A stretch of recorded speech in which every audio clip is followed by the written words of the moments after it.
Bienvenue, messieurs. Je suis contente de vous voir. Enfin, pas vraiment. Parce que si tu regardes cette vidéo, c'est probablement parce que quelque chose dans ta relation ne tourne pas rond. Quelque chose que tu ne peux pas encore nommer précisément, mais que tu ressens.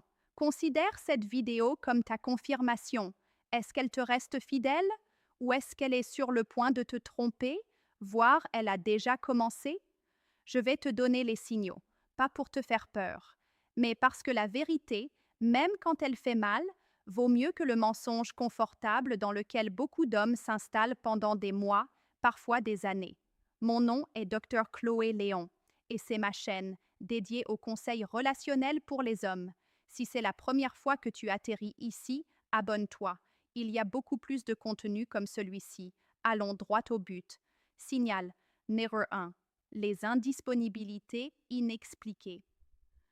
Premier signal, et c'est souvent le plus révélateur.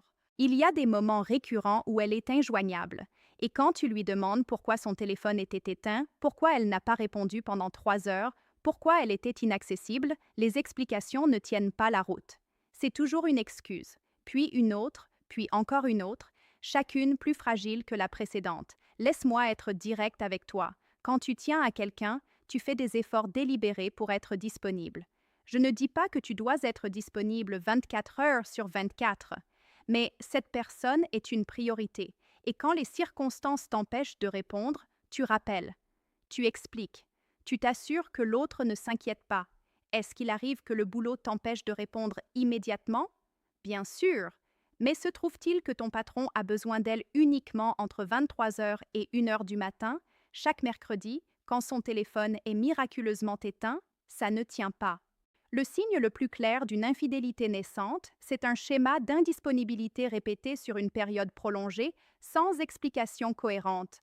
Un schéma, pas un incident isolé. Un schéma, si tu le vois, prends-le au sérieux. Signal NER2, ce nouveau nom qui revient sans cesse. Deuxièmement, soyons clairs d'emblée.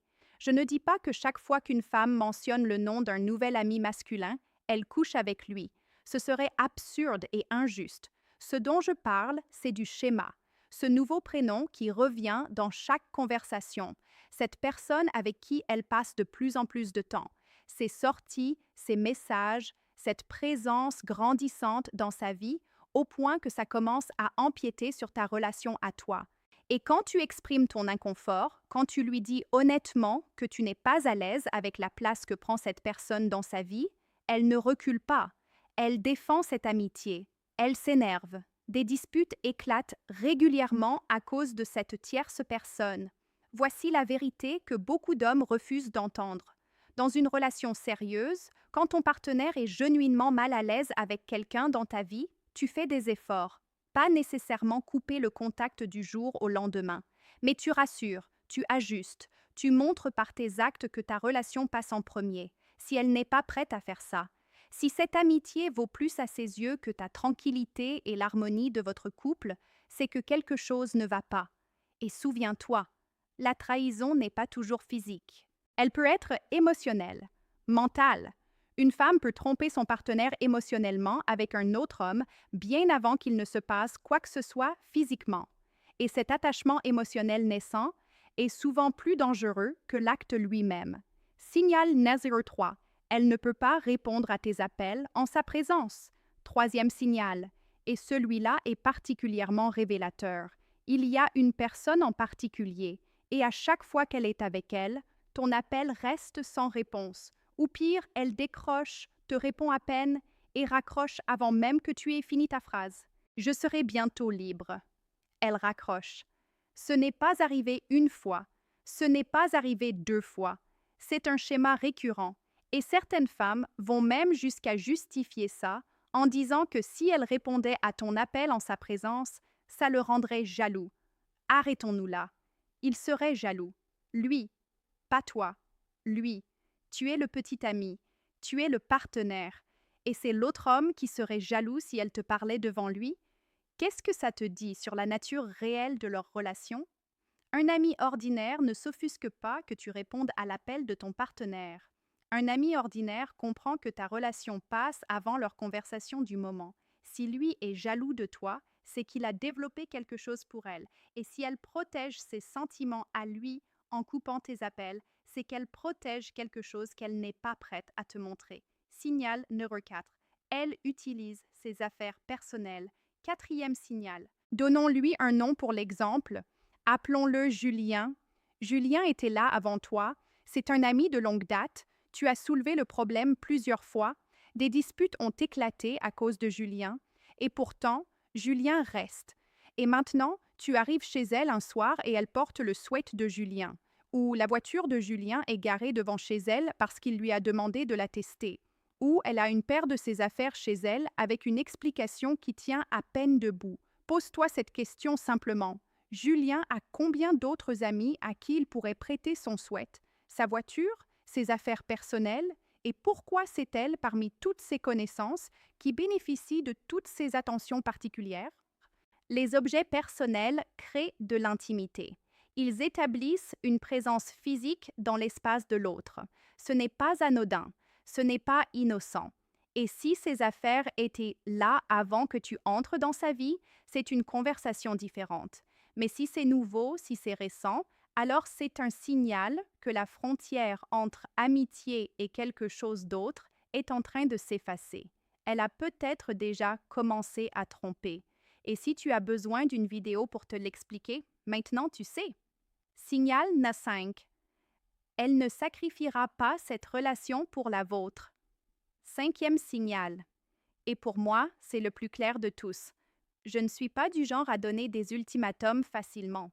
Mais il y a des situations où c'est nécessaire, et celle-ci en fait partie. Si tu lui as expliqué clairement, calmement, adulte façon que cette relation avec cette personne te pose un problème sérieux, que ça crée de la tension dans votre couple, que tu ne te sens pas respecté, et qu'après tout ça, elle choisit quand même de maintenir cette amitié problématique. Ce qu'elle te dit par ses actes est très clair. Cette personne compte plus pour elle que ta tranquillité, plus que l'harmonie de votre relation, plus que toi. Et si en plus elle va jusqu'à menacer de rompre avec toi si tu oses encore mentionner le nom de cet homme, alors tu as ta réponse. Tu as ta réponse complète. À ce stade, le problème n'est plus seulement la trahison potentielle. C'est le manque total de respect pour toi, pour ta relation, pour ce que vous avez construit ensemble. Tu mérites mieux que ça. Point. Signal, numéro 6, la déception permanente. Sixième et dernier signal, la tromperie. Évidemment, si elle est sur le point de tromper ou qu'elle trompe déjà, le mensonge sera en haut de la liste.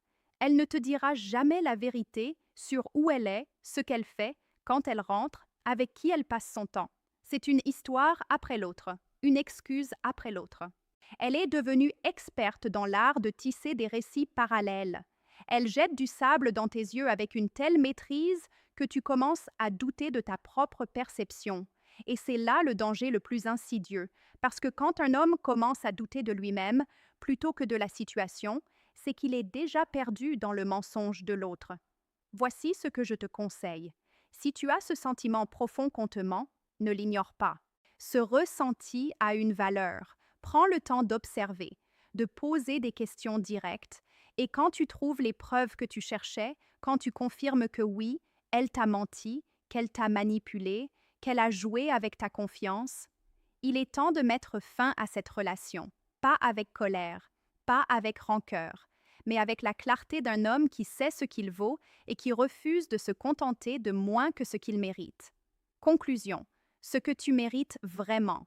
Je déteste un peu les vidéos comme celle-ci, pas parce que le sujet n'est pas important, mais parce que ça me met en colère, parce que quand j'entends les histoires que les hommes vivent, quand je vois à quel point certaines personnes abusent de la confiance de quelqu'un qui les aime sincèrement, quelque chose en moi se révolte. Tu mérites une femme qui choisit de te respecter chaque jour, pas parce qu'elle y est obligée, mais parce qu'elle comprend la valeur de ce que vous avez. Une femme qui répond à tes appels, qui t'explique honnêtement quand elle est occupée, qui protège votre relation plutôt que d'y introduire des éléments perturbateurs, qui, quand tu exprimes un inconfort légitime, l'entend, le prend en compte et fait des efforts réels pour y répondre. Si ce n'est pas ce que tu as en ce moment, alors peut-être que cette vidéo n'est pas juste une confirmation de ce que tu suspectais. C'est peut-être aussi une invitation à te poser une question plus large. Est-ce que je me contente de cette relation parce que j'y trouve réellement ce que je mérite ou parce que j'ai peur de ce qu'il y aurait sans elle? Parce que je te dis ceci. Un homme qui connaît sa valeur ne s'accroche pas à une relation qui le diminue. Il part, non pas avec amertume, mais avec la dignité d'un homme qui sait qu'il a mieux à venir. Va trouver la femme qui te respectera. Elle existe, et elle mérite que tu sois entier quand tu la rencontreras. Mon nom est Dr. Chloé Léon. Merci d'avoir regardé. On se retrouve dans la prochaine vidéo.